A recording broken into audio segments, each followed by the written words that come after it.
সুপ্রিয় দর্শক আসসালামু আলাইকুম, কেমন আছেন আপনারা? নিশ্চয়ই ভালো আছেন। আজকের ভিডিওতে আপনাদের সবাইকে স্বাগত জানাচ্ছি।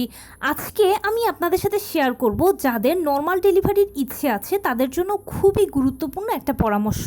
তাহলে চলুন জেনে নেওয়া যাক সেটা কি। বাই দ্য ওয়ে, মূল ভিডিওতে যাওয়ার আগে একটা কথা বলি, আমি আমার চ্যানেলে pregnancy related, specially normal delivery related অনেক ইম্পর্টেন্ট তথ্য ভিডিও আকারে শেয়ার করে থাকি। এই তথ্যগুলো আমার পার্সোনাল এক্সপিরিয়েন্স ও আমার ডক্টরের সাজেশন থেকে নেওয়া।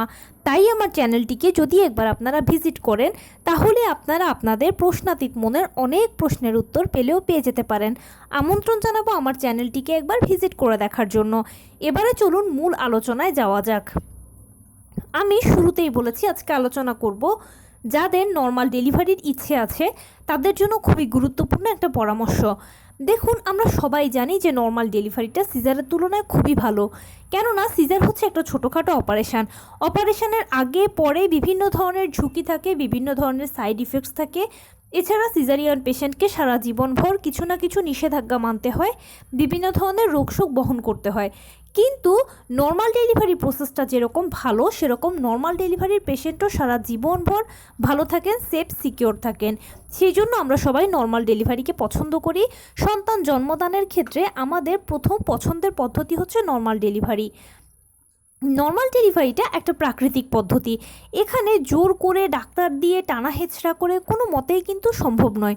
প্রতিটি ধাপ শুরু হবে প্রাকৃতিকভাবে, শেষও হবে প্রাকৃতিকভাবে। সেই জন্য নর্মাল ডেলিভারি যদি ইচ্ছে থাকে আপনার, তাহলে অবশ্যই যে দুটো জিনিস আপনার থাকতে হবে সেটা হচ্ছে ধৈর্য এবং মনোবল। ধৈর্য ও মনোবলই নর্মাল ডেলিভারিটাকে সাকসেসফুল করে তুলতে সহায়তা করে। দেখুন, নর্মাল ডেলিভারির জন্য কিন্তু পেইন প্রয়োজন। পেইনটা যদি একবার এসে যায় তাহলে বডির কাজ বডিই করবে। মানে এরপরে হালকা পেইন থেকে মাঝারি পেইন, এরপরে ভারী পেইন, একটা সময় জরায়ুর কন্ট্রাকশন শুরু হবে, মানে জরায়ু সংকোচন প্রসারণ শুরু হবে। বাচ্চা ভেতর থেকে চাপ দেবে, পাল্লা দিয়ে ডাক্তারও আপনাকে চাপ দিতে বলবে।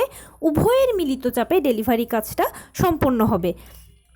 এখন এর জন্য আপনার কিন্তু যথেষ্ট পরিমাণ ধৈর্য ধারণ করতে হবে, বিশেষ করে পেইন আসা পর্যন্ত। একবার পেইন এসে গেলে একদম নিশ্চিন্ত। এখন এই জায়গাটাতেই হচ্ছে আমাদের সবথেকে বড় ভুল। নতুন মায়েরা বিশেষ করে যে ভুল কাজটা করেন, যে তাদের যেহেতু নর্মাল ডেলিভারির ইচ্ছে আছে সেজন্য তারা করেন কি, যে বিভিন্ন জনের থেকে পরামর্শ নেন। পরামর্শ নেওয়াটা ভালো, পরামর্শ নেওয়াটা খারাপ কিছু নয়। আপনি কার থেকে পরামর্শ নিচ্ছেন প্লিজ সেটা একটু জেনে বুঝে নেবেন। কেননা কিছু মানুষ আছে যারা অরিজিনাল কথা বলে, কেউ আছে আবার কথাকে অতিরঞ্জিত করে।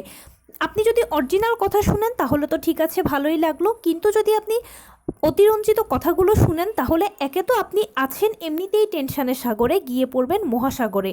সেই জন্য কার থেকে পরামর্শ নিচ্ছেন প্লিজ সেটা জেনে বুঝে নেবেন। এই সময় মানে বিশেষ করে 9 মাসের পর থেকে যে ডেলিভারি টাইমটা, কারো 10 দিন, কারো 1 সপ্তাহ, কারো 15 দিন সময় লাগে, এই সময়টা ভীষণ সেন্সিটিভ একটা সময়। কেননা এই সময়টাতে আপনি বিভিন্ন জনের থেকে বিভিন্ন উপদেশ পাবেন। কেউ বলবে এই কাজ করেন তাহলে আপনার পেইন এসে যাবে, কেউ বলে ওই কাজ করেন 2 ঘন্টায় পেইন আসবে, ওই কাজ করলে 2 দিনে পেইন আসবে, ইত্যাদি বিভিন্ন ধরনের পরামর্শ পাবেন। কিন্তু সবচেয়ে গুরুত্বপূর্ণ কথা হচ্ছে, পরামর্শ তো শুনলেন, কিন্তু শুনেই সেটা অ্যাপ্লাই করার কথা ভাবার আগে অন্তত 100 বার চিন্তা করবেন যে এটা আপনার জন্য ও আপনার সন্তানের জন্য কতটা সেফ। অবশ্যই এই কথাটাকে প্রথমে প্রায়োরিটি দেবেন, এরপরে 100 বার চিন্তা করবেন। কেননা এই সময়টা খুব সেন্সিটিভ সময়। সামান্য 19 থেকে 20 হলেই কিন্তু হয় মা ঝুঁকিতে পড়েন, না হয় বাচ্চার জীবন ঝুঁকিতে পড়ে। আপনি নিশ্চয়ই চাইবেন না যে তীরে এসে তরি ডুবুক। সেই জন্য অন্তত 100 বার ভাববেন যে কোনো সিদ্ধান্ত নেওয়ার আগে। এছাড়াও এই সময়টাতে একটা বড় ঝুঁকি হচ্ছে যে কোনো সময় পানি ভেঙে যেতে পারে যদি পেটে চাপ লাগে বা কোনো একটা সমস্যা হয়। আর একবার যদি পানি ভেঙে যায় তাহলে নর্মাল ডেলিভারি হবে না, সিজার লাগবে। সেই জন্য এই সময়টাতে মানে 9 মাসের পর থেকে যে কোনো সময় 36, 37, 38, 39, 40 এই সপ্তাহগুলোতে না ভীষণ সেন্সিটিভ সময়। তাই এই সময়টাতে আপনি যে সিদ্ধান্ত নেন না কেন সেটা নেওয়ার আগে অন্তত 100 বার নিজের চিন্তা করবেন, নিজের সন্তানের ভালো চিন্তাটা করবেন। এই সময়টাতে খুব প্রয়োজন হচ্ছে বেশি বেশি করে উপরওয়ালাকে ডাকা।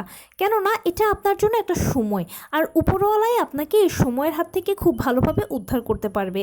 সেই জন্য আপনি যেই ধর্মের অনুসারী হন না কেন প্লিজ বেশি বেশি করে উপরওয়ালাকে ডাকবেন, এতে অনেক উপকার হবে। একদিকে যেমন আপনার ধর্মীয় কাজ করা হবে, অন্যদিকে আপনার টেনশন কম হবে।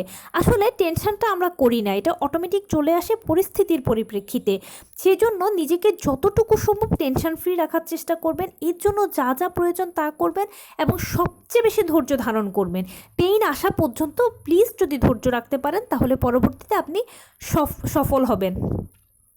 কেননা নর্মাল ডেলিভারি ক্ষেত্রে যেটা সবথেকে বেশি ইম্পর্ট্যান্ট সেটা হচ্ছে যে ধৈর্য রাখাটা হচ্ছে সবথেকে বেশি গুরুত্বপূর্ণ। আপনি দীর্ঘ 9টি মাসে বিভিন্ন ধরনের চড়াই উতরাই পেরিয়ে কিন্তু এখন 9 মাসে পা দিয়েছেন, আর এই সময় থেকে আপনার ডেলিভারি কাউন্টডাউন শুরু হয়ে গেছে। এত একটা দীর্ঘ জার্নি যদি আপনি এত ভালোভাবে করে 9 মাসে আসতে পারেন তাহলে পরবর্তীতে সন্তানের মুখ দেখার মাধ্যমে কিন্তু আপনার এই জার্নিটা শেষ হবে। তাই প্লিজ এ সময় ধৈর্য রাখবেন, পেইন আসা পর্যন্ত ধৈর্য রাখবেন। অনেকে ভাবেন যে কি একটা ডেট যদি আমার শেষ হয়ে যায় তাহলে নিশ্চয় আর আমার হাতে কোনো সময় নেই, আমার মনে হয় সিজার করাতে হবে। না, এটা মোটেও ভুল ধারণা, সঠিক ধারণা নয়। একটা ডেট যদি আপনার পার হয়ে যায় তাহলে আপনাকে ডাক্তার পরবর্তীতে আরও এক্সট্রা 7 দিন দেবে। সেই ডেটের ভিতরেও আপনার ডেলিভারিটা হয়ে যেতে পারে, তার মধ্যেও যদি না হয় তাহলে আরও এক্সট্রা 2 দিন 3 দিন 5 দিন দেবে। তার মানে 40 সপ্তাহ পর্যন্ত আপনার হাতে সময় আছে। নর্মাল ডেলিভারির জন্য 37 থেকে 40 সপ্তাহ হচ্ছে আদর্শ সময়। তাই 40 সপ্তাহটা আপনার হাতে সময় আছে, পরপর 3টা ডেট আপনার হাতে সময় আছে। পেইনের জন্য কিন্তু এই লম্বা সময়গুলো আছে, তাই প্লিজ অপেক্ষা করবেন। নর্মাল ডেলিভারি ক্ষেত্রে আরেকটা গুরুত্বপূর্ণ হচ্ছে মানসিক দক্ষতা। আপনার মনোবল যত বেশি থাকবে, মনোবল যত ভালো থাকবে, ততই এই ডেলিভারি কাজটা আপনার জন্য সহজ হয়ে যাবে। কেননা ওই যে আমি শুরুতেই বলেছি যে বিভিন্ন ধরনের কথা শুনতে পাবেন, উপদেশ পরামর্শ শুনতে পাবেন। অনেক সময় মন বড় হয়, অনেক সময় মন ছোট হয়। এমনিতেই এই সময় বিভিন্ন ধরনের কথা, বিভিন্ন ধরনের টেনশন মাথার ভিতরে ঘুরে, আর বিভিন্ন পরামর্শ শুনতে পেলে আপনার অনেক ক্ষেত্রে ভালো লাগবে, অনেক ক্ষেত্রে মনে হবে এটা অ্যাপ্লাই করে দেখব কি না। এই সব কিছুর জন্যই কিন্তু আপনার মানসিক দক্ষতা থাকাটা সবথেকে বেশি প্রয়োজন। মনোবল যত শক্ত হবে ততই নিজেকে আপনি শক্তপোক্তভাবে আটকে রাখতে পারবেন, পেইন পর্যন্ত অপেক্ষা করতে পারবেন। আপনি যখন 9ম মাসের লাস্ট চেক আপটা করাবেন তখন সেখানে দেখবেন যে আলট্রা রিপোর্টে আপনার সব কিছু ঠিকঠাক আছে কিনা, মানে বাচ্চার পানি, পজিশান, প্লাসেন্টা, ওজন, বাচ্চা সার্বিকভাবে সুস্থ আছে কিনা, আপনি সুস্থ আছেন কিনা। ডাক্তার সব কিছু দেখে শুনে যদি বলে না সব স্বাভাবিক আছে তাহলে ধরে নেবেন আপনার ডেলিভারিটা নর্মালেই হবে। বেশিরভাগ ক্ষেত্রে 90% ডেলিভারি নর্মালে হয়, শুধু 10% ডেলিভারি সিজারে হয়।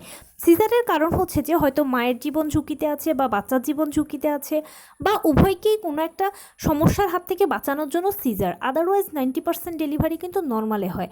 তাই যদি সব কিছু আপনার ঠিকঠাক থাকে তাহলে প্লিজ নর্মাল ডেলিভারির জন্য অপেক্ষা করবেন। তবে অবশ্যই যে কোনো স্টেপের ক্ষেত্রে আপনি ডাক্তারের সাথে যোগাযোগ করবেন। ডেলিভারিটা হলো একটা সেন্সিটিভ ইস্যু, এখানে সামান্য 19 থেকে 20 হলে মা বা বাচ্চা বা উভয়ের জীবন ঝুঁকিতে পড়তে পারে। তাই সবসময় ডাক্তারের সাথে ভালো মন্দগুলো শেয়ার করবেন। এতে কি হবে, আপনার ডাক্তার যখন আপনাকে সাপোর্ট করবে তখন আপনি নিজেও মনোবল পাবেন এবং সেই সাথে নর্মাল ডেলিভারির জন্য অপেক্ষা করতে পারবেন। তো এই ছিল আজকের ভিডিও। কেমন লাগলো বলুন? যদি ভালো লেগে থাকে ও হেল্পফুল হয়ে থাকে তাহলে প্লিজ লাইক, কমেন্ট, শেয়ার করতে একদম ভুলবেন না।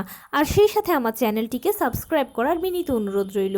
পাশে থাকা বেল আইকনটি ক্লিক করে দেবেন যেন আমি ভিডিও আপলোড করার সাথে সাথে আপনারা নোটিফিকেশান পেয়ে যান। যদি কোনো প্রশ্ন থাকে কমেন্টসে জানাবেন, আমি রিপ্লাই দেব। প্লাস যদি কোনো পরামর্শ থাকে যে কোন বিষয়ের উপরে ভিডিও বানালে আপনারা উপকৃত হবেন সেটাও জানাবেন। আমি আপনাদের পছন্দের সর্বোচ্চ প্রায়োরিটি দেব। ভালো থাকবেন, সুস্থ থাকবেন। আসসালামু আলাইকুম।